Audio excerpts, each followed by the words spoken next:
Hello everyone, स्वागत है आपका पाठशाला ऋषिकेश के यूट्यूब चैनल पर। और आज हम करने जा रहे हैं हमारे प्रैक्टिस सेट नंबर 31 की आंसर की। ये प्रैक्टिस सेट आपको हमारे टेलीग्राम ग्रुप पाठशाला ऋषिकेश ग्रुप सी पर फ्री ऑफ कॉस्ट दिया जाएगा। वहाँ पर पहले से ही 30 प्रैक्टिस सेट अवेलेबल है। आप उन प्रैक्टिस सेट से प्रैक्टिस करके अपनी तैयारी को और मजबूती दे सकते हैं और उन्हीं सब प्रैक्टिस सेट का एक्सप्लेनेशन हमारे यूट्यूब चैनल पर आपको एक अच्छे तरीके से प्रोवाइड कराया जाएगा। साथ ही साथ आपके लिए जानकारी, ये तमाम कोर्सेज जो आप यहाँ पर देख रहे हैं इन सभी के लिए पाठशाला ऋषिकेश में ऑफलाइन क्लासेस चल रही हैं और अधिक जानकारी के लिए आप इस नंबर पर संपर्क कर सकते हैं। चलिए शुरू करते हैं। देखिए पहला क्वेश्चन, दीर्घ का वर्ण विच्छेद है।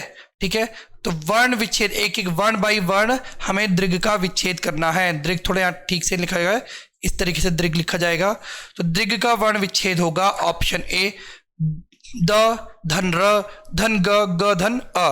क्योंकि देखिए पहले हम बात करेंगे ग की, तो ग को हमने थोड़ा ग धन अ, क्योंकि कोई भी व्यंजन बिना स्वर की सहायता के पूर्ण नहीं होता है। तो आधा ग और अ मिलके बनते हैं पूरा ग। द है, द में री की मात्रा है, तो द आधा द और री, तब जाके ये द पूरा हुआ था, तो द और री द्री। ठीक है, संज्ञा की द्विरिक्ति हो तो उनके बीच कौन सा समास चिन्ह लगता है। तो संज्ञा की द्विरिक्ति होती है तो उस पर लगता है योजक चिन्ह। द्विरिक्ति मतलब जैसे हमारे रात रात, रात रात, ठीक है, खाना पीना, ठीक ठाक, माता पिता, तो ये क्या हुई द्विरुक्ति। मिश्र वाक्य है, मिश्र वाक्य कौन सा है? ठीक है, उसने अपना घर लुटा दिया, सूरज उगने पर कुहासा फट गया, उसके पास जो कुछ था वह खो गया और उसके पास सब कुछ खो गया। तो मिश्र वाक्य यानी जिसमें कोई बीच में चिन्ह आया हो, तो ऑप्शन सी इसका सही उत्तर होगा। जब हम देखते कि और आया, यदा आया, ठीक है, तो उसमें क्या होता है, तो वो होता है संयुक्त वाक्य। मिश्र वाक्य में एक सेंटेंस होगा, फिर कोई चिन्ह लगाकर दूसरा वाक्य होगा। ठीक है, क्रियार्थक संज्ञा सदा किस रूप में रहती है। तो क्रियार्थक संज्ञा होती क्या है, तो ऐसी क्रिया जब हम संज्ञा के रूप में उसका प्रयोग करते हैं और उसमें मोस्टली हर शब्द के लास्ट में ना आता है, जैसे खाना पीना, चलना दौड़ना, घूमना। और क्रियार्थक संज्ञा हमेशा होती है एक वचन पुल्लिंग। समझे? पेड़ पर पक्षी बैठे हैं, इस वाक्य में पेड़ पर पद में कौन सा कारक है? कितना सरल क्वेश्चन देखिए।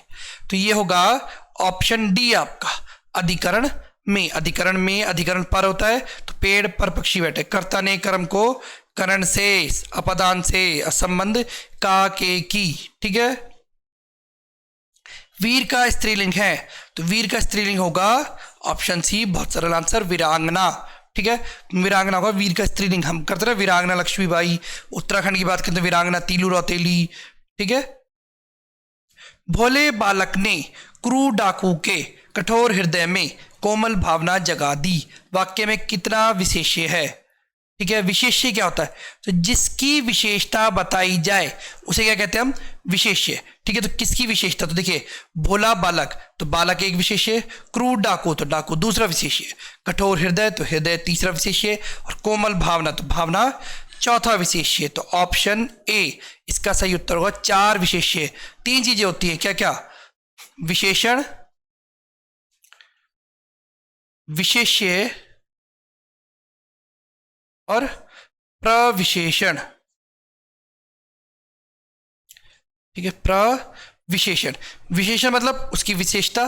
ठीक है, कि राम, देखिए हम एक वाक्य लेंगे पूरा कि राम बहुत सुंदर है, तो यह राम क्या है? राम विशेष्य है, सुंदर क्या है? विशेषण, और बहुत क्या है? प्रविशेषण, यानी विशेषण की भी जो विशेषता बताए उसे क्या बोलते हैं? प्रविशेषण। ठीक है, दो प्राणियों तथा वस्तुओं के बीच तुलना की जाती है, तो क्रिया किस रूप में दिखाई पड़ती है? ठीक है, दो प्राणियों तथा वस्तुओं के बीच में, तो उसे बोलते हैं हम उत्तरावस्था। क्या बोलते हैं? उत्तरावस्था। जैसे जब हम तुलना करते कि राधा सीता से सुंदर है, तो यहां पर जब तुलना की जाती है तो तुलना की जाने को बोलते हैं हम उत्तरावस्था।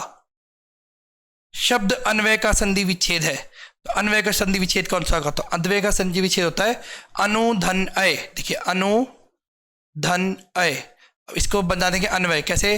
तो ऊ के बाद भिन्न स्वर आया तो क्या बन गया? वाह, तो अ ना रह गया आधा, वाह आ गया, और यह अन्वय कौन सी संधि हुई? तो यह हुई गुण संधि।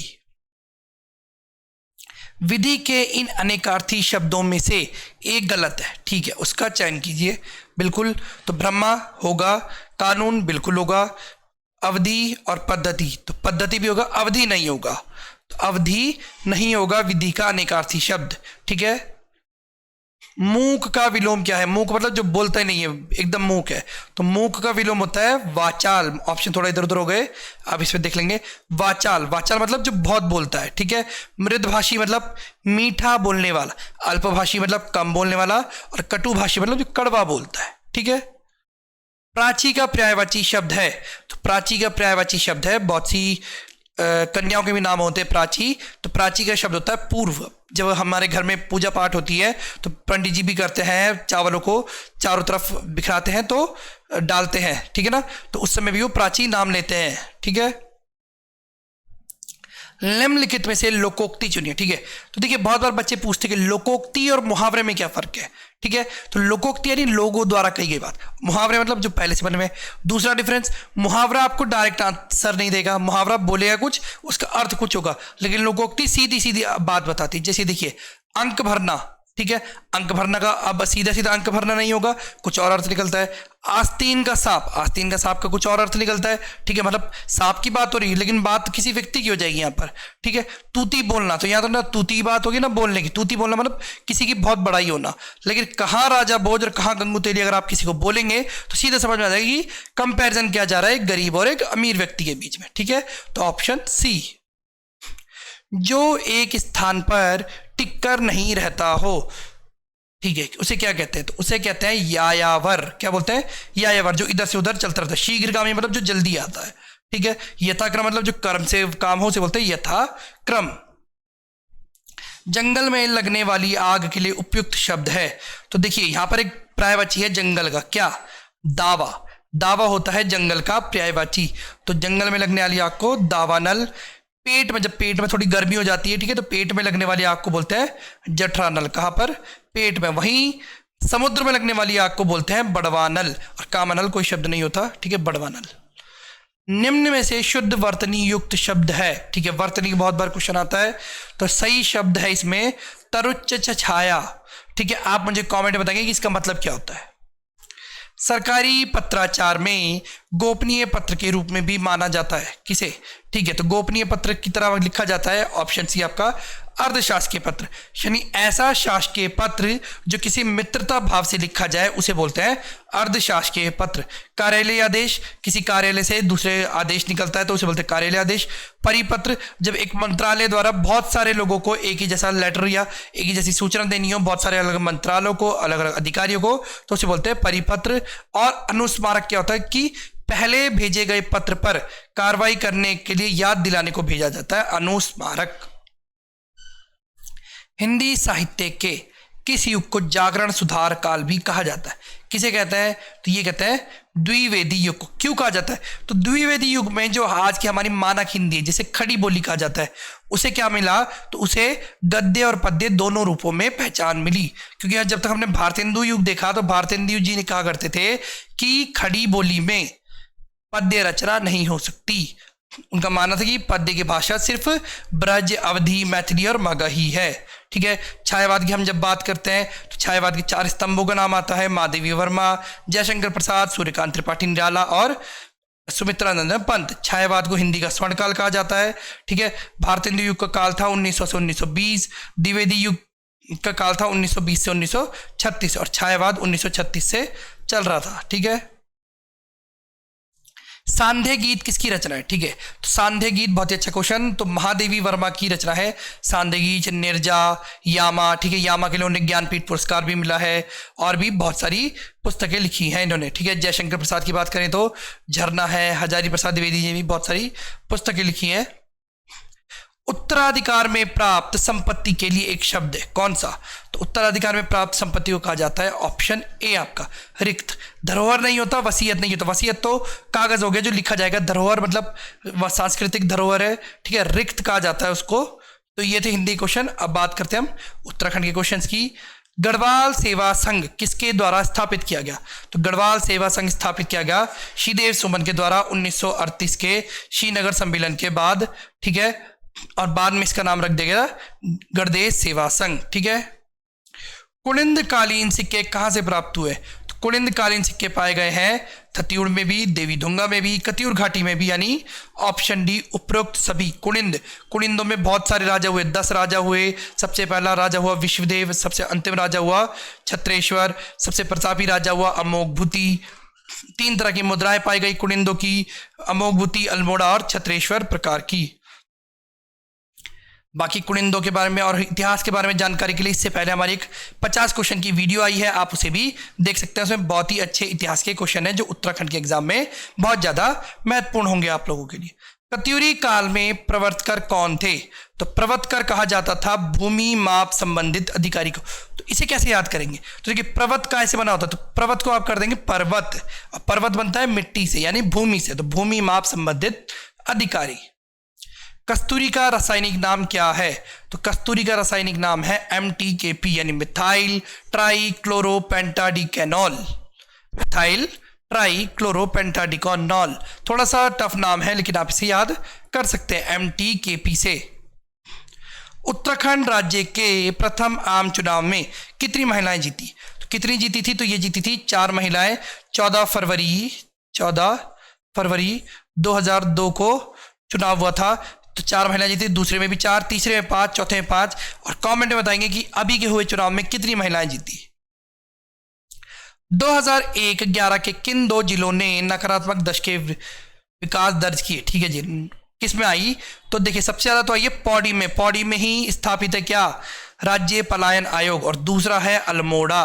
तो अल्मोड़ा और पौड़ी का नेगेटिव रहा है। ठीक है, क्या? दशकीय वृद्धि दर। ठीक है। उत्तराखंड में शहरी क्षेत्रों में साक्षरता दर क्या है? तो देखिए शहरों में तो पढ़ाई हो ही जाती है, तो अच्छी खासी परसेंटेज रही है, लेकिन ज़्यादा भी नहीं, इसलिए 84.45। किस मंदिर की तुलना अक्सर पेरू के माचू पिच्चू से की जाती है?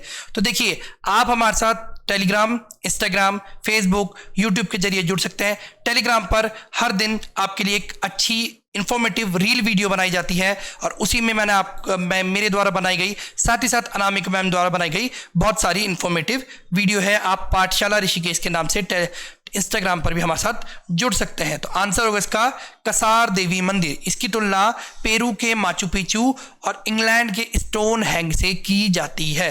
ठीक है। नागदेव ताल स्थित है। तो नागदेव ताल कहाँ स्थित है? तो ये स्थित है अल्मोड़ा के रानी खेत में। ठीक है।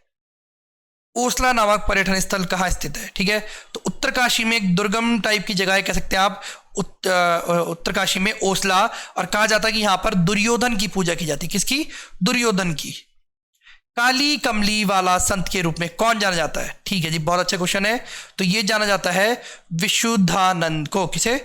विशुद्धानंद को। देखिए अगला क्वेश्चन, काशीपुर शहर की स्थापना किसने करी? ठीक है ना, जैसे हम देखते हैं कि रुद्रपुर की स्थापना करी रुद्रचंद ने, प्रतापनगर की स्थापना करी प्रताप शाह ने, वैसे काशीपुर की स्थापना करी काशीचंद ने। है? बिल्कुल भी नहीं, काशीपुर की स्थापना करी ऑप्शन डी काशीनाथ ने। ठीक है। निम्नलिखित में से कौन चमोली में स्थित नहीं है? ठीक है। तो चिनाब घाटी है, बिल्कुल है। निजमुला घाटी भी है और सोल घाटी भी है। बसपा घाटी नहीं है। बसपा घाटी कहाँ स्थित है ये आप मुझे बताएंगे। पॉन्टिंग ग्लेशियर किस जिले में स्थित है? अल्मोड़ा, चमोली, उत्तरकाशी या फिर पिथौरागढ़? तो पिथौरागढ़ में स्थित है आपका पॉन्टिंग ग्लेशियर, जहां से निकलती है पूर्वी रामगंगा। ठीक है। और रामेश्वरम में ये मिल जाती है सरयू से। 108 किलोमीटर इसकी लंबाई है। कौन से पेड़ से हमें लीसा प्राप्त होता है? तो लीसा प्राप्त होता है हमें चीड़ से। ठीक है। बुरास से हमें फूल प्राप्त होते हैं, जिनसे जूस, और देवदार और शीशम से अच्छा खासा फर्नीचर बनाया जाता है। ठीक है। Nanda Devi Institute of Adventure Sport and Outdoor Education कहाँ स्थित है? तो ये वहीं स्थित है जहां पर दूसरा माउंटेनियरिंग इंस्टीट्यूट है, यानी ऑप्शन ए आपका उत्तरकाशी में। घस्तौली बुग्याल कहाँ स्थित है? तो घस्तौली स्थित है चमोली में। निम्न में से कौन सा संस्थान देहरादून में स्थित नहीं है? ठीक है जी, केंद्रीय भूजल संरक्षण अनुसंधान एवं प्रशिक्षण केंद्र है जी। भारतीय खान ब्यूरो भी है, फॉरेस्ट ट्रेनिंग स्कूल और राज्य अभिलेखागार भी है। तो option C forest training school कहाँ स्थित है? तो ये स्थित है आपका हल्द्वानी में। कहाँ? हल्द्वानी में। ठीक है। निम्न में से कौन सी पुस्तक रघुनंदन सिंह टोलिया यानी RS टोलिया द्वारा नहीं लिखी गई है? ठीक है, तो नैन्सी गिरावत और जौहर का इतिहास बिल्कुल, पटवारी घराट और चाय ठीक है, उत्तराखंड 15 ईयर्स ऑफ डेवलपमेंट बिल्कुल ठीक है, तो ये होगी ऑप्शन डी कुमाऊं की चित्रकला। ये लिखिए किसने? तो ये लिखिए यशोधर मठपाल ने। किसने? यशोधर मठपाल ने। ठीक है, गलत युग्म का चयन कीजिए। ठीक है जी, विश्वेश्वर दत्त सकलानी को उत्तराखंड का वृक्ष मानव कहा जाता है बिल्कुल, महावीर त्यागी देहरादून का सुल्तान जी बिल्कुल, इंद्र सिंह बिष्ट एप्पल मैन, मनीष पंत मौलिक पंडित जी नहीं, मनीष पंत को कहा जाता है मेडिसन मैन, मौलिक पंडित कहा जाता है किसे? तो मौलिक पंडित कहा जाता है नैन सिंह रावत को। ऑप्शन डी नैन सिंह रावत पर भी हमने एक वीडियो बनाई है, उसे आप देख सकते हैं। गेरुए मृदभांड संस्कृति वाला नगर किसे कहा जाता है? ठीक है, तो बहुत बार बच्चे इसका आंसर मारते हैं देहरादून, पर नहीं, देहरादून इसका आंसर नहीं है, इसका आंसर है हरिद्वार। टिहरी वन विभाग की स्थापना किस वर्ष हुई? तो टिहरी में वन विभाग की स्थापना हुई 1885 में, कुमाऊं में 1838 में और गढ़वाल में 1839 में। कौन सा ताल भगवान गणेश की जन्मभूमि का माना जाता है? तो इसे मानते हैं ऑप्शन सी आपके मंगलाचू ताल, उत्तरकाशी में स्थित है मंगलाचू ताल। कहा जाता है कि इसके किनारे ताली बजाने से बुलबुले उठने लगते हैं। खुरपा ताल की हम बात करेंगे तो नैनीताल में स्थित है खुरपा ताल। ठीक है, जानवर के अश्व खुर के समान इसकी आकृति, नहीं सॉरी, जानवर के खुर के समान इसकी आकृति है और इसका रंग जो है वो गहरा हरा है, साथ ही साथ इसके चारों ओर सीढ़ीदार खेत है। नौकुचिया ताल की अगर हम बात करेंगे तो नौकुचिया ताल सबसे गहरा ताल है इसका कुमाऊं का, और साथ ही साथ प्रवासी पक्षियों के लिए काफी प्रसिद्ध है। डोडी ताल की हम बात करें तो उत्तरकाशी में स्थित है डोडी ताल और ये द्राउड मछलियों के लिए प्रसिद्ध है, साथ ही साथ इसके चारों तरफ भोजपत्र के वृक्ष देखे जा सकते हैं। रुद्रप्रयाग जिले का क्षेत्रफल, ठीक है जी बिल्कुल, तो ये है बहुत ही प्यारा नंबर है 1984। 1766 किसका है? तो ये है चंपावत का, और 8016 पड़ता है हमारा उत्तरकाशी का। ठीक है, भानुमती जल स्रोत किस जनपद में है? तो भानुमती जल स्रोत आपका पड़ता है ऑप्शन बी पौड़ी में। चंद शासनकाल में कुली बिगार से संबंधित कर कौन सा था? तो देखिए, टांड कर लिया जाता था बुनकरों से, हिलियानी कर सड़कों की मरम्मत के लिए, रौलिया देवलिया कर राजाओं की पूजा के लिए दिया जाता था, और लास्ट आता है बी, आंसर इसका बी खैनी कपिली कर। ठीक है, पराक्रम शाह और सिरमौर के शासक के मध्य किस वर्ष खुशहालपुर का युद्ध हुआ? तो ये युद्ध हुआ था 1793 में। घटको मंदिर कहाँ है? तो घटको मंदिर स्थित है आपका चंपावत में। किस शासक ने गढ़वाल क्षेत्र को बोक्सा जादूगरों से मुक्त कराया था? तो सुदर्शन शाह द्वारा कराया गया था बोक्सा जादूगरों से मुक्त, सुदर्शन शाह ने। ठीक है, साथ ही साथ 1820 में इसके समय पर ब्रिटिश यात्री आया था मोरक्राफ्ट, जिसने इसे कलाविदों का शिरोमणि कहा था। ठीक है, प्रताप शाह की बात करें तो इसने खैराती शफाखाना खुलवाया था, अंग्रेजी शिक्षा की शुरुआत करी, और साथ ही साथ इसने क्या करा? प्रताप नगर की स्थापना करी 1877 में। प्रद्युम्न शाह की हम बात करें तो 14 मई 1804 को ये खुड़बुड़ा के युद्ध में मारे गए थे। और प्रद्युम्न शाह एकमात्र राजा जिसने गढ़वाल और कुमाऊं दोनों जगह पर राज करा। जयकृत शाह प्रद्युम्न शाह के बड़े भाई, ठीक है ना, इन्होंने प्रद्युम्न शाह से पहले राज किया था। कॉल ऑफ द माउंटेन्स किसकी रचना है? तो कॉल ऑफ द माउंटेन्स है ऑप्शन बी आपका हरिदत्त भट्ट शैलेश। ठीक है, अस्कोट आराकोट अभियान किसके द्वारा संचालित होता है? कुमाऊं मंडल विकास निगम, ITBP, पहाड़ संस्था या यूनेस्को? तो पहाड़ संस्था द्वारा स्थापित चलाया जाता है क्या? अस्कोट आराकोट अभियान। गोरख नामक आभूषण शरीर के किस अंग में पहना जाता है? तो ये होता है कान में। ठीक है, आभूषणों पर पूरी एक वीडियो विद इमेजेस हमारे चैनल पर बनाई गई है, आप अपने डाउट क्लियर करने के लिए उस वीडियो को देख सकते हैं। चार धाम देव स्थानम बोर्ड की स्थापना हुई, कब हुई? तो यह हुई थी 20 फरवरी 2020 को। न्योली क्या है? तो न्योली है एक प्रकार का लोकगीत। ठीक है, जोजड़ा एवं ओडाल क्या है? तो जोजड़ा एवं ओडाल, देखिए अगर हम बात करें सिर्फ ओडाल की तो ओडाल मतलब ओडाल को गढ़वाली में बोलते हैं तूफान, लेकिन यहां पर हमने साथ में जोजड़ा करा, और जोजड़ा और ओडाल होती है एक विवाह पद्धति। ठीक है, निम्न में से कौन सा विकल्प सम्मिलित नहीं है?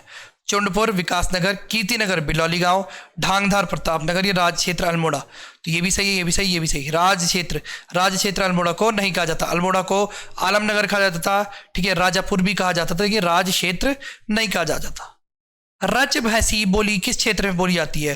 तो ये बोली जाती है ऑप्शन सी आपकी नैनीताल वाले क्षेत्र में, ठीक है।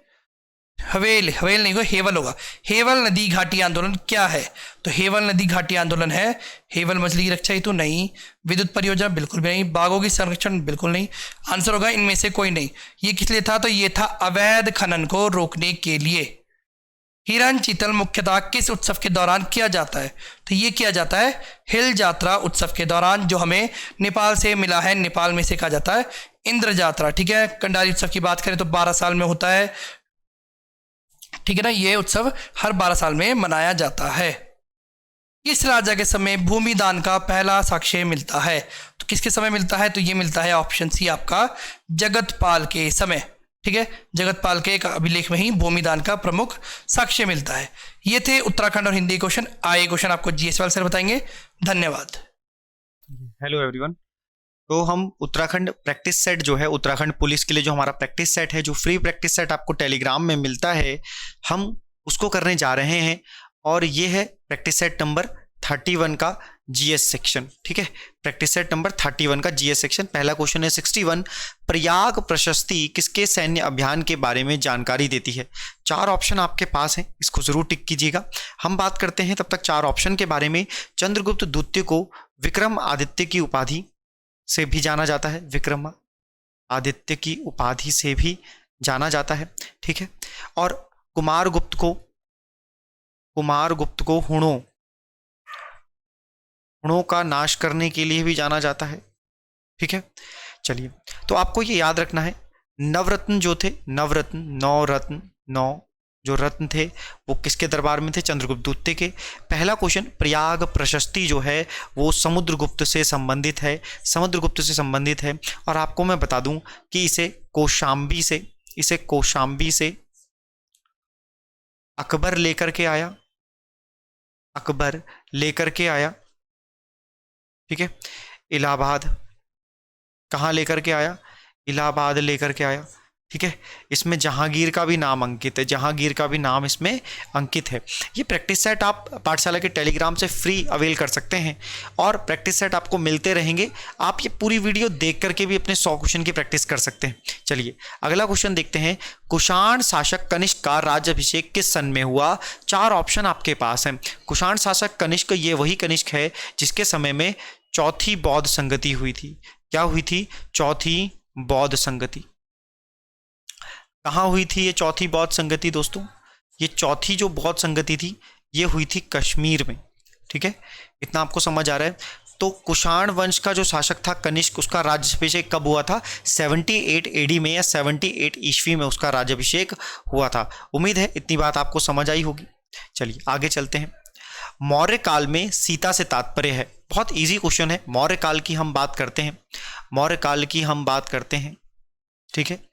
मौर्य काल का जो टाइम पीरियड रहा है वो 322 ईसा पूर्व से 185 ईसा पूर्व तक था, ठीक है। मौर्य काल में प्रांत को चक्र कहते थे। क्या कहते थे? प्रांत को चक्र कहते थे। चलिए आंसर इसका है सीता से संबंधित राजकीय भूमि से प्राप्त आय को मौर्य काल में सीता कहा जाता था।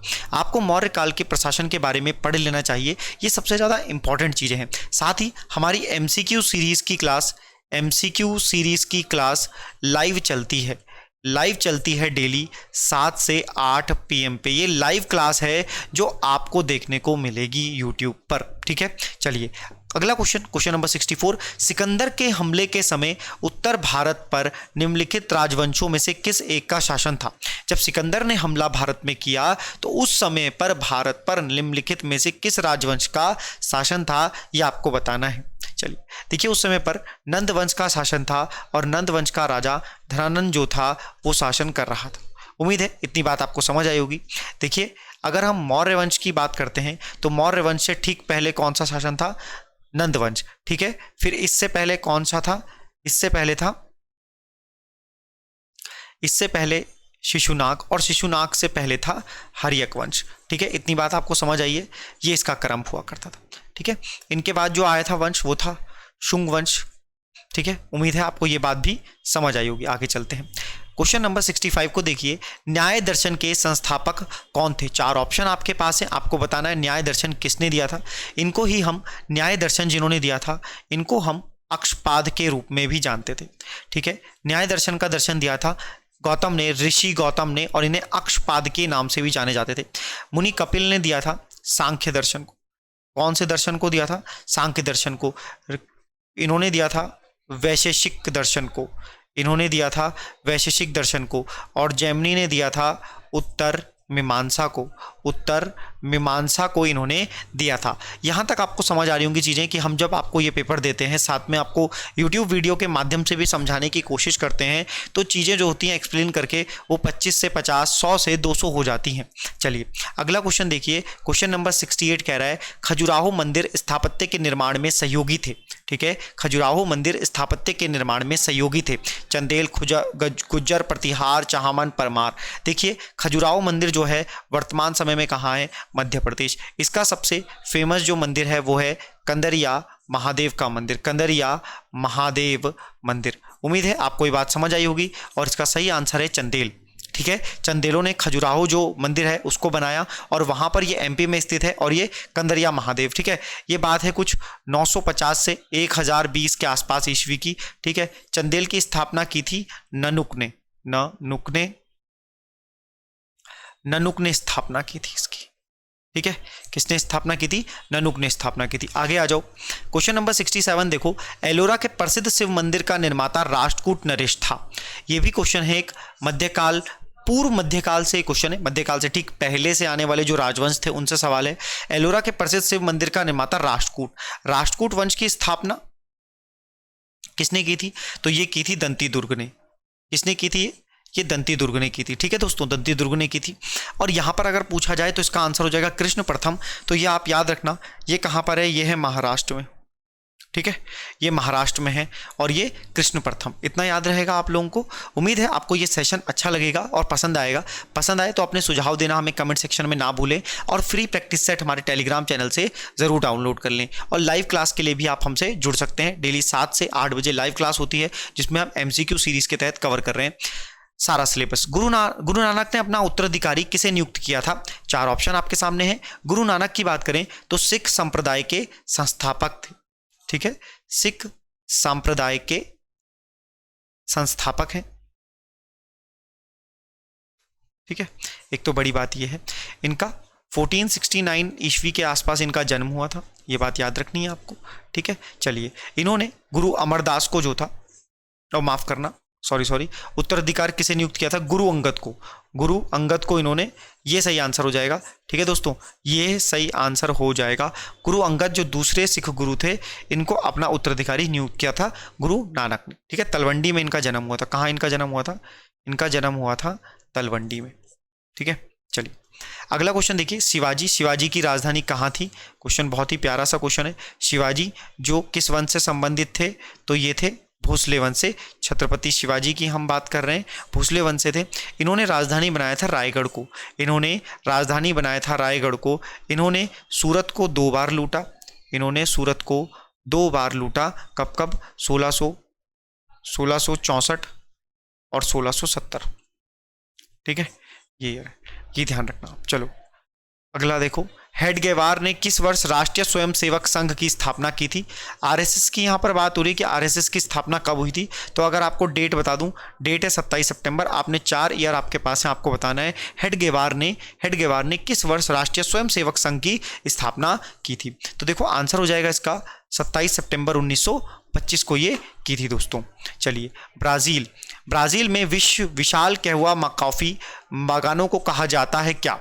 ठीक है, ये क्वेश्चन वर्ल्ड ज्योग्राफी से है, और इसमें इस तरह के क्वेश्चंस कई बार एग्जाम में पूछे जाते हैं, खास करके आपके उस एग्जाम में जो वनडे एग्जाम टाइप में क्लरिकल एग्जाम होते हैं ना, उसके लिए एग्जाम मोस्ट इंपॉर्टेंट है। SSC तक में ये आता है। तो क्वेश्चन क्या आंसर कर पाएंगे आप? चलिए, फेजेंटा कहा जाता था, बहुत ही सिंपल है। ब्राज़ील जो है वो साउथ अमेरिका, दक्षिण अमेरिका का एक देश है, जिससे मकर रेखा होकर गुजरती है। अगला चलिए, रूर रोल कोयला क्षेत्र जो एक प्रमुख औद्योगिक प्रदेश है, यह विश्व के किस देश से संबंधित है? ये किस देश से संबंधित है ये आपने बताना है। तो भारत का रूर प्रदेश, ये हम आपको बताते हुए चलते हैं, भारत का रूर प्रदेश, ठीक है, भारत का रूर प्रदेश आज हम आपको ये बताते हुए चलते हैं। चलिए, उम्मीद है आपको ये समझ भी आएगा और चीज़ें दिखाई भी देंगी। भारत का रूर प्रदेश छोटा नागपुर पठार को कहते हैं। कहाँ कहते हैं? छोटा नागपुर, छोटा नागपुर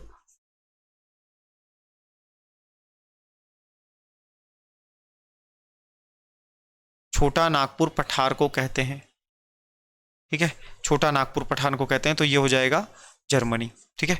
उम्मीद है आपको यहाँ तक बातें समझ आएंगी। निम्नलिखित में से, अगला क्वेश्चन है, निम्नलिखित में से दक्षिण भारत की सबसे ऊंची चोटी कौन सी है? दक्षिण भारत की सबसे ऊंची चोटी कौन सी है जिसकी हाइट है 2695 मीटर, ठीक है। कहाँ पर है ये?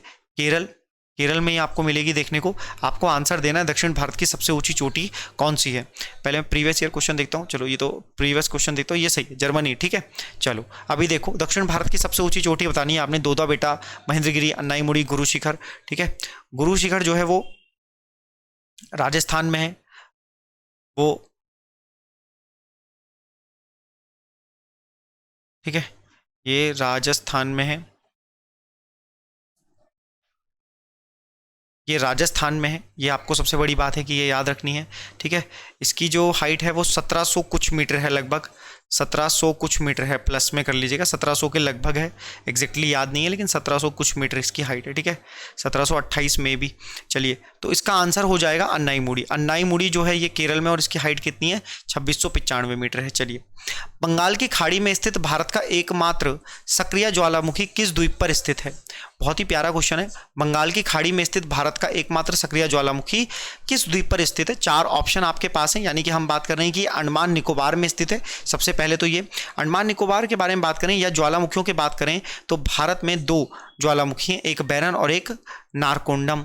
ये दोनों ज्वालामुखी आपको कहाँ मिलेंगे? अंडमान निकोबार में मिलेंगे। हालांकि यहाँ पर स्पेसिफिक क्वेश्चन पूछा है आपसे बैरन आइलैंड के बारे में, क्योंकि बैरन क्या है? एक सक्रिय ज्वालामुखी है, ठीक है। बैरन एक सक्रिय ज्वालामुखी है, ये आपको याद रखना है, और दोनों ही ज्वालामुखी अंडमान निकोबार में ही है। लेकिन बैरन जो सक्रिय ज्वालामुखी है वो कहाँ पर अवस्थित है? तो ये क्वेश्चन आंसर हो जाएगा मध्य अंडमान के पूर्व में, मध्य अंडमान के पूर्व में ये अवस्थित है। उम्मीद है आपको ये बात समझ आएगी। अगला क्वेश्चन चलते हैं, उत्तर पूर्वी मानसून में सबसे अधिक वर्षा प्राप्त करने वाला राज्य कौन सा है? ठीक है, देखिए,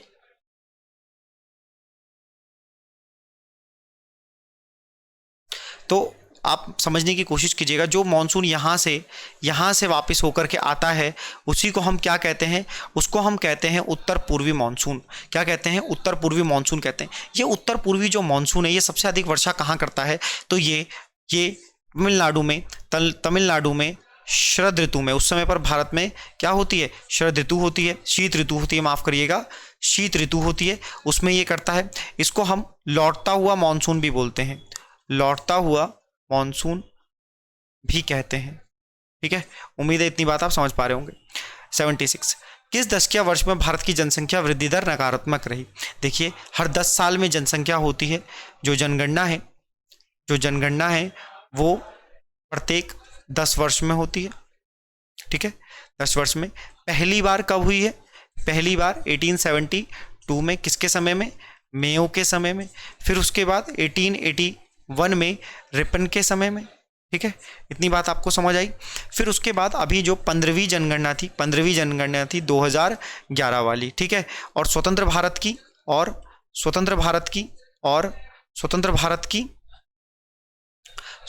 की 7वीं, ठीक है।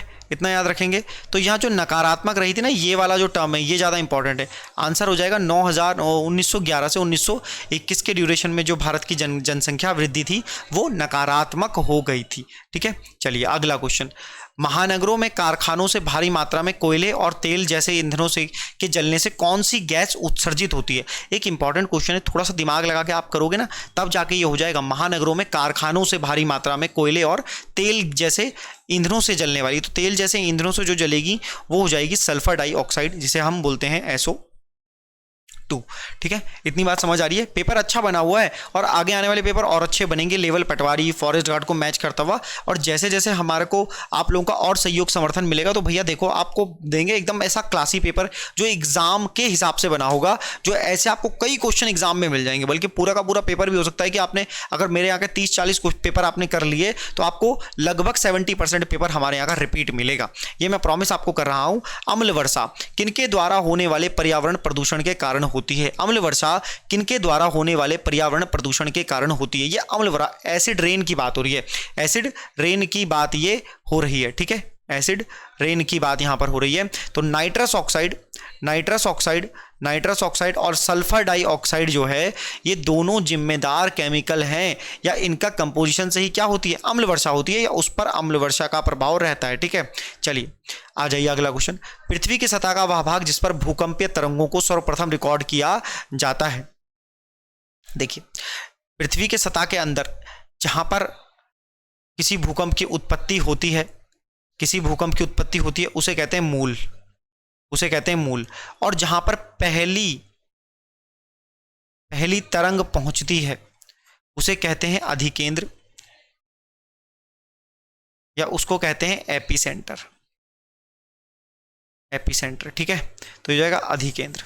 और भूकंप मूल या इसको कहते हैं फोकस। ठीक है, ये भी आप ध्यान रखोगे। चलो, ये बड़ा मजेदार क्वेश्चन है। प्रायद्वीपीय अपवाह तंत्र के अंतर्गत बंगाल की खाड़ी और अरब सागर में गिरने वाली नदियों के मध्य जल विभाजक का कार्य कौन करता है?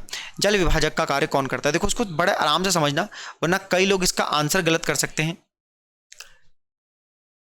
ये है पूर्वी घाट और ये है पश्चिमी घाट। ठीक है दोस्त, ये है पूर्वी घाट और ये है पश्चिमी घाट, ये बात आप ध्यान रखना। अब एक बात समझना, नदियों के मध्य जल विभाजक का कार्य कौन करता है? तो देखो, अधिकतर नदियां तो इधर की तरफ आती हैं। ठीक है, तो यानी कि ये वाला हिस्सा तो नहीं कर सकता, पूर्वी घाट तो नहीं कर सकता जल विभाजन का कार्य। जो ये हमारा पश्चिमी घाट है, जो थोड़ा सा उथला है, ऊपर की तरफ है, क्योंकि ये तो स्लोप इधर की तरफ हो जाता है, तो ये क्या करता है, कुछ नदियों को तो इधर ले लेता है, नर्मदा और ताप्ती को। बाकी नदियों को क्या करता है, ये इधर की तरफ शिफ्ट कर देता है। तो ये क्या करता है, पश्चिमी घाट जो हमारा है वो जल विभाजक का कार्य करता है। आगे चलते हैं। निम्नलिखित में से किस अधिनियम ने केंद्र में द्वैध शासन प्रणाली को स्थापित किया था? 1935, 1909, 1892 के भारत परिषद अधिनियम के द्वारा। तो देखिए, 4 ऑप्शन है, बड़े प्यार से पढ़िएगा। 2 द्वैध शासन। ठीक है, कहां पर केंद्र में द्वैध शासन प्रणाली को स्थापित किया था? तो भैया देखो, प्रांत में द्वैध शासन इसी से आया था। ठीक, पृथक निर्वाचन इससे आया था। और 1935 से क्या आया था, तो द्वैध शासन आया था। कहां? केंद्र में आया था। ये इसका आंसर हो जाएगा। आगे चलते हैं। 1946 में निर्मित अंतरिम सरकार में कार्यपालिका परिषद के उपसभापति कौन थे? 1946 में निर्मित अंतरिम सरकार में कार्यपालिका परिषद के उपसभापति कौन थे? जवाहरलाल नेहरू, सर्वपल्ली राधाकृष्णन, सी राजगोपालाचारी, डॉक्टर राजेंद्र प्रसाद। 4 ऑप्शन आपके सामने हैं, आपको बताना है। अंतरिम सरकार में कार्यपालिका परिषद के उपसभापति, देखिए ये रहे थे जवाहरलाल नेहरू। अगर आप बोलेंगे कि अच्छा उपसभापति तो ये थे, तो सभापति कौन थे? ठीक है, तो वो थे वायसराय। ठीक है, चलो आगे। भारत शासन द्वारा राज्य का चिन्ह स्टेट एम्बलम कब से अंगीकृत एडॉप्ट किया गया था? ये मोस्ट इंपॉर्टेंट क्वेश्चन हो जाता है आपके एग्जाम के हिसाब से। क्यों?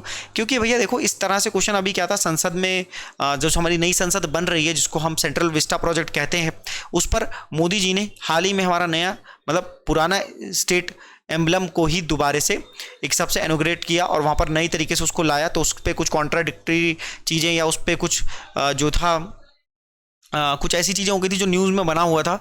तो ये कब हमने लागू किया था? ये कहता हमने 26 जनवरी 1950 को किया था। इतनी बात आप समझ पा रहे हैं? 26 जनवरी 1950 को हमने इसको बनाया था। क्या है ये सारनाथ स्थित अशोक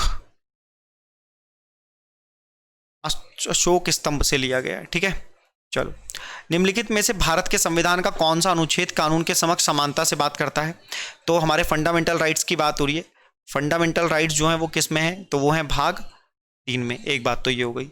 12 आर्टिकल से 35 तक है, ठीक है, ये बात हो गई। तो यहाँ पर जिसकी बात हो रही है वो है आर्टिकल 14। आपको जल्दी जल्दी क्वेश्चन करने ताकि चीज़ें क्लियर होती चली जाएं। भारतीय संसद बनती है, भारतीय संसद किस चीज़ से बनती है इसके बारे में बताया गया है। देखो आर्टिकल है 81, ये है लोकसभा से रिलेटेड।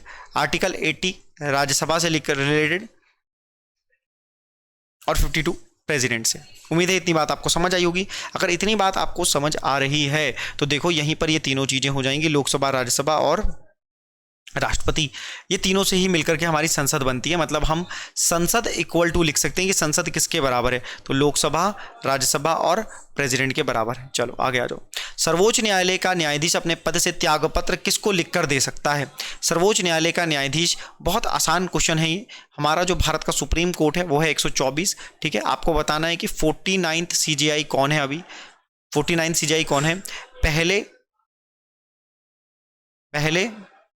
हरिलाल जे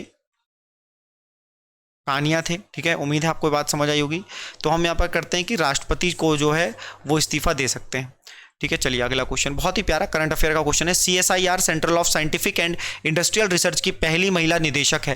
पहली महिला निदेशक, इस बार 2-3 ऐसे हैं कि जो उन पे पहली महिला निदेशक बनी है, तो आपको बताना है कि कौन है। देखिए अगर मैं इनकी बात करूँ तो ये जूलॉजी से संबंधित हैं सबसे पहली बात, ठीक है। ये जूलॉजिकल डिपार्टमेंट की हेड बनने वाली पहली महिला हैं, डायरेक्टर हैं धृति बनर्जी। झूलन गोस्वामी किससे संबंधित है? जो झूलन गोस्वामी है क्रिकेट से संबंधित। यही इसका आंसर है। ये CSIR है ना, 1942 में इसको इस्टेब्लिश किया गया था, centre for scientific and industrial research. और टेसी थॉमस जो हैं इनको इसरो से संबंधित है। इन्हें मिसाइल विमेन ऑफ इंडिया कहा जाता है, मिसाइल विमेन ऑफ इंडिया कहा जाता है। उम्मीद है इतनी बात आपको समझ आ रही होगी। चलिए अगला क्वेश्चन देखिए, 22वें राष्ट्रमंडल खेल में भारत ने कौन सा स्थान हासिल किया था? 22वें राष्ट्रमंडल खेल में भारत ने कौन सा स्थान हासिल किया था, यह है क्वेश्चन। 22वें राष्ट्रमंडल खेल कहाँ हुए थे? तो आप सभी जानते हैं, आप कहेंगे ब्रिटेन में हुए थे, ठीक है। तो मैं पूछ रहा हूँ कि 23वें कहाँ हुए थे? कितनों को पता है? याद करो। जिन्हें नहीं पता, ऑस्ट्रेलिया में होंगे, ये याद हो जाएगा, ठीक है। ब्रिटेन में हुए थे। भारत का रैंक था 4। भारत ने कुल पदक कितने जीते थे? याद कर लो, रिवीजन कर लो। कुल पदक जीते थे 61, जिसमें से गोल्ड कितने थे? जिसमें से गोल्ड थे 22, ठीक है। चलो आगे अगला क्वेश्चन, बेलारी चित्रदुर्ग लौह अयस्क की खान भारत के किस राज्य में शामिल है? इसका मतलब ध्यान देना, बेलारी और चित्रदुर्ग जो हैं वो लौह अयस्क की खान से संबंधित हैं और भारत के किस राज्य में शामिल हैं ये बताना है। तो बेलारी और जो चित्रदुर्ग है बहुत फेमस है, ये है कर्नाटक राज्य से। उम्मीद है आपको ये बात समझ आएगी। अगला क्वेश्चन है, भारत में पहली आर्थिक जनगणना किस वर्ष हुई थी? देखिए हाल ही में चर्चा है 7वीं आर्थिक जनगणना की। हाल ही में चर्चा है 7वीं आर्थिक जनगणना की। 7वीं आर्थिक जनगणना जो है वो 2022 में स्टार्ट होगी, 2022 में स्टार्ट होगी, ठीक है। आप सोच रहे होंगे मैं इतना जल्दी जल्दी क्यों कर रहा हूँ चीज़ों को, तो देखिए हमने ये आंसर की के तौर पे बनाया है। कोशिश है कि आपको फैक्ट दें और साथ साथ जल्दी करें सेशन को, ठीक है। सेशन में फ़ायदा ज़्यादा होगा, कम टाइम में अगर आप करोगे तो सेशन फ़ायदा आपको मिलेगा, ये है। और दूसरी बात, आपको लाइव क्लास में भी हमारे साथ जुड़े रहना है। 7 बजे से 8 बजे मंडे टू सैटरडे क्लास होती है, लाइव क्लास, जो GS के MCQ सीरीज़ की चल रही है, जिसको मैं ही खुद डिस्कस करता हूँ और बच्चे उसमें जुड़ते हैं। आप भी हमारे साथ जुड़िए अगर आप ये प्रैक्टिस सेट देख रहे हैं तो। 7 बजे से 8 बजे, ठीक है। तो ये था, पहली कब हुई थी? 1970 में हुई थी पहली, ये याद रख लेना। चलो, वरुणा नामक युद्ध अभ्यास किन 2 देशों के बीच होता है? जो बच्चे अभी पढ़ रहे हैं और जिनका एग्जाम दिसंबर में है, वो कम से कम सारी की सारी जो मिलिट्री एक्सरसाइज है, आप अभी हमारी प्लेलिस्ट में जाएंगे तो वहां भी आपको सारी डिफेंस की एक्सरसाइजेस मिल जाएंगी दोस्तों। उसको पढ़ करके कम से कम आप नोट्स को बना लीजिए, ऐसे क्वेश्चन आने की संभावना रहती है और ये स्टैटिक पार्ट है, ये याद रहना चाहिए, भारत और फ्रांस के मध्य। चलिए अगला क्वेश्चन है और ये करंट अफेयर का क्वेश्चन है फिर से। डार्क स्काई रिजर्व भारत का पहला खगोल विज्ञान से संबंधित, किससे संबंधित? डार्क स्काई रिजर्व खगोल विज्ञान से संबंधित रिजर्व है। इसे कहां स्थापित किया गया है? कहां स्थापित किया गया है दोस्तों? तो इसे स्थापित किया गया है लद्दाख में। चलिए अगला देखते हैं, दिशा का वेतन। देखो ये थोड़ा सा मैथ्स का क्वेश्चन है, आराम से पढ़ लेना। मेरे को वीडियो को पॉज कर लो और आराम से इसको सॉल्व करो, क्या पता आप सॉल्व कर पाओ।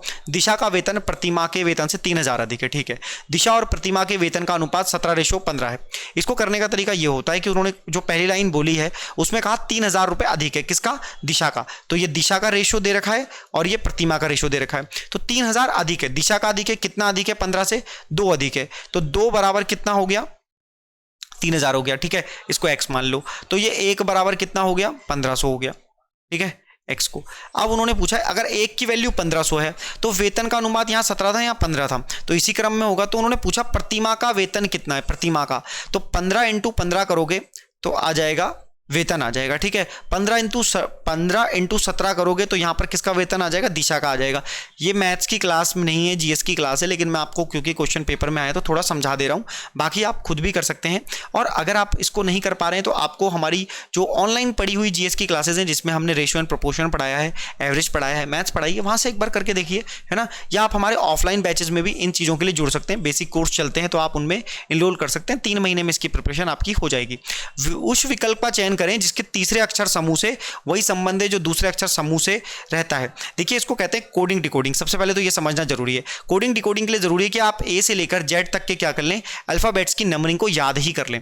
जिनको नहीं याद है वो सर्च करना प्रांजल कर्नाटक सर रीजनिंग का वीडियो, और रीजनिंग आ जाएगा। रीजनिंग में कोडिंग डिकोडिंग पढ़िए, आपको सारी चीजें याद हो जाएंगी। जैसे ए का नंबर A1 और जेड का नंबर होता है 26, ऐसे ही आप इनकी नंबरिंग कर सकते हैं। जैसे यहां कर सकते हैं 7, ओ का 15, ए का 1 और टी का 20, इसका 4, इसका 17, इसका 25 और इसका 23। आप कहेंगे मुझे कैसे याद है, तो देखो दोस्तों याद करने पड़ते हैं, तैयारी करनी पड़ती है, तभी आपको चीज़ें होती हैं। इसी का नाम तैयारी है कि जब आप सारी चीज़ों को थोड़ा थोड़ा पढ़ते हैं, ठीक है। टी से 20, आर से फिर से 18, ई से 5 और एस से 19 होता है। अगर मैं यहाँ से देखने की कोशिश करूँ तो जी से डी में जा रहे हैं कि मतलब -3 कर रहे हैं, ठीक है। और अगर ओ से क्यू में आ रहे हैं तो +2 कर रहे हैं, और अगर ए से वाई में आ रहे हैं तो फिर -2 कर रहे हैं, और टी से डब्ल्यू में आ रहे हैं तो फिर +3 कर रहे हैं। तो ये क्रम है, तो मैं इसी क्रम को इसमें जोड़ देता हूं। तो अगर मैं 20 में यानी कि टी में 20 में जोड़ूंगा तो यहाँ आएगा 23, माफ करना -3 करना, तो यहाँ आएगा 17 पहला नंबर। आर में अगर +2 करूंगा तो यहाँ आएगा 20 क्योंकि वो 18 है, और 5 में अगर मैं -2 करूंगा तो आएगा 3, और 19 में अगर +3 करूंगा तो आएगा 19 3 22, ठीक है। तो 17 नंबर होता है क्यू का, 20 होता है टी का, 3 होता है ए बी सी का, और 22 होता है वी का। तो QT V ये ऑप्शन है, तो ये हो गया आंसर। तो देखो ये प्रैक्टिस से होता है, और आप जितना जल्दी करोगे उतना फायदा होगा। आगे चलते हैं, 95 क्वेश्चन देखते हैं। बहुत ही प्यारा क्वेश्चन है, दिए गए विकल्पों से वह सब तो नहीं है तो दिए गए अक्षरों का प्रयोग करके नहीं बनाया जा सकता। इतना साधारण रीजनिंग है कि बहुत ही ज्यादा सिंपल है ना। रीजनिंग के अलग से भी आप प्रैक्टिस सेट हमारे टेलीग्राम चैनल से ले सकते हैं। हमारे टेलीग्राम चैनल का नाम है पाठशाला ऋषिकेश। एक तो चैनल यही है पाठशाला ऋषिकेश, ये तो एसएससी बैंक के लिए है। किसके लिए है ये, एसएससी और बैंक के लिए है, ठीक है। इसी में अगर आप लिख दोगे पाठशाला ऋषिकेश ग्रुप सी तो आप हमारे उत्तराखंड के टेलीग्राम चैनल पर भी आ जाओगे, ठीक है। तो ये हो जाएगा आंसर। कंप्लाई नहीं मिलता है, वाई नहीं लिखा हुआ है, बाकी सब लिखे हुए हैं दोस्तों, यही सच बात है, ठीक है। चलिए 96 क्वेश्चन देखते हैं। 96 क्वेश्चन को आप पूरा पढ़िएगा। इसी को हम रीजनिंग में श्लोक कहते हैं, न्याय निगमन इसको हिंदी में कहते हैं। बहुत ही प्यारा क्वेश्चन है। इसमें क्या होता है कि स्टेटमेंट को ही सच मानना होता है, जो स्टेटमेंट का है उसको ही सच मानना होता है, और उसके हिसाब से निष्कर्ष देना होता है। जैसे सपोज मान लो अगर वो ये कह रहे हैं स्टेटमेंट में कि भैया इंडिया जो है वो पूरा विश्व है, तो मान लो कि इंडिया पूरा विश्व है, ठीक है। और उन्होंने कहा कि अगर इंडिया पूरा विश्व है तो फिर एशिया कहाँ है, तो एशिया विश्व में है भाई, यानी कि एशिया जो है वो इंडिया के अंदर आ जाएगा, यही तो बात है। अब यहां पर समझो आप, पहला स्टेटमेंट जो कह रहा है वही करते हैं। सभी टिकट कूपन है, तो मान लेते हैं टिकट के लिए टी बना लेते हैं, ठीक है दोस्तों। टिकट क्या है, कूपन है, कूपन, तो कूपन लिख लेते हैं यहां पर, ये कूपन है भाई। सभी कार्ड टिकट होते हैं, सभी जो कार्ड है, कार्ड को सी बनाते हैं, सभी कार्ड क्या होते हैं, टिकट होते हैं, ठीक है। अब ये कूपन है, ठीक है। अब वो निष्कर्ष कह रहे हैं, तो देखो हमारे पास ये स्टेटमेंट आ गई और हमने ये डायग्राम क्रिएट कर दिया। कुछ कूपन कार्ड है, कुछ कूपन कार्ड हैं, तो बिल्कुल भाई कुछ बहुत सारे कूपन में से ये वाला जो हिस्सा होगा ये हो जाएगा कार्ड का, तो पहला स्टेटमेंट तो सही हो गया। कुछ कार्ड कूपन होते हैं, कुछ कार्ड कूपन होते हैं, हाँ, क्योंकि सभी कार्ड हैं तो कुछ कार्ड कूपन भी तो हो सकते हैं, ठीक है। कुछ कूपन कार्ड होते हैं, ये बात बिल्कुल सही है, और कुछ कार्ड कूपन होते हैं, ये भी बात बिल्कुल सही है। तो निष्कर्ष हो जाएगा 1 और 2 दोनों ही, ये हो गया आंसर।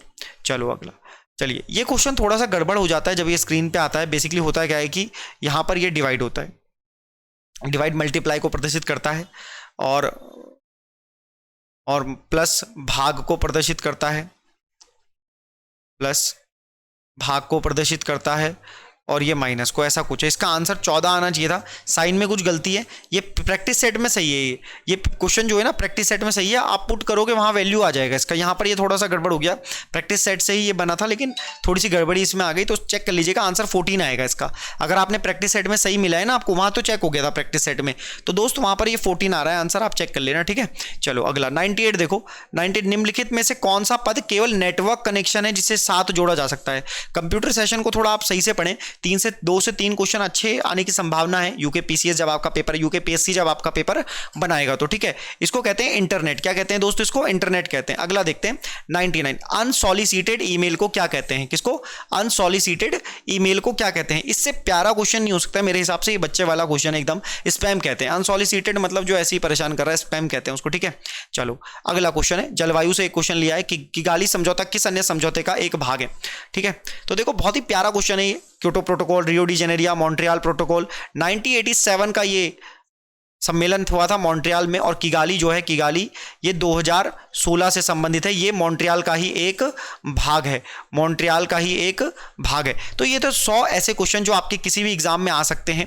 आप सभी का इस वीडियो को देखने के लिए धन्यवाद। और आप हमारे ऑफलाइन बैच से भी जुड़ सकते हैं, और साथ ही फ्री प्रैक्टिस सेट टेलीग्राम से भी ले सकते हैं, और साथ ही अब हम 15 प्रैक्टिस सेट के सेट बना करके भी आपको दे रहे हैं, वो भी आप हमसे परचेस कर सकते हैं। उसके आंसर के लिए आपको यूट्यूब वीडियो नहीं देखना पड़ेगा, बल्कि आपको सॉल्यूशन के साथ ही वो वीडियो दे दिया जाएगा, ठीक है। चलिए धन्यवाद वीडियो देखने के लिए। और हर सैटरडे को अब आप हमारा practice set free Telegram channel से ले सकते हैं। Thank you very much.